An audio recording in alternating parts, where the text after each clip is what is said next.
এদিকে রাজশাহী বিশ্ববিদ্যালয় কেন্দ্রীয় সংসদ, হল সংসদ ও সিনেট নির্বাচন পূজার পরে চায় শাখা ছাত্রদল। সোমবার বিশ্ববিদ্যালয়ের পরিবহন মার্কেটে সাংবাদিকদের কথা জানান শাখা ছাত্রদলের সহসভাপতি ও রাকসু নির্বাচনে ছাত্রদল মনোনীত প্যানেলের ভিপি প্রার্থী শেখ নূর উদ্দিন আবির। তিনি বলেন, গেল ৪৮ ঘন্টা আগে যে উৎসব মুখর পরিবেশ এবং ভোটার প্রার্থীদের আনাগোনা ছিল সেটা এখন অনেকটা স্থবির হয়ে গেছে।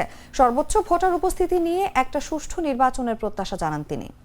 আমরা দেখছি গত ৪৮ ঘন্টা আগে আমাদের যে ক্যাম্পাসে যে উৎসব মুখর পরিবেশ এবং ভোটার এবং প্রার্থীদের আনাগোনা ছিল সেটা কিন্তু এখন অনেকটাই স্থবির হয়ে গেছে। ভোটার নেই বললেই চলে, বেশিরভাগ স্টুডেন্ট আমাদের বাড়িতে চলে গেছে। তো আমরা চাই সর্বোচ্চ ভোটার উপস্থিতিতে উৎসব মুখর পরিবেশে একটি নির্বাচন। তো এক্ষেত্রে আমাদের যদি নির্বাচন কমিশন পুনরায় বিবেচনা করেন, শিক্ষার্থীদের এবং ভোটারদের উপস্থিতির কথা বিবেচনা করেন, তা সেই ক্ষেত্রে আমি বলবো আপনারা শিক্ষার্থীদের পালস বোঝার চেষ্টা করেন এবং নির্বাচনটা আমি চাই দুর্গাপূজার পরেই হোক।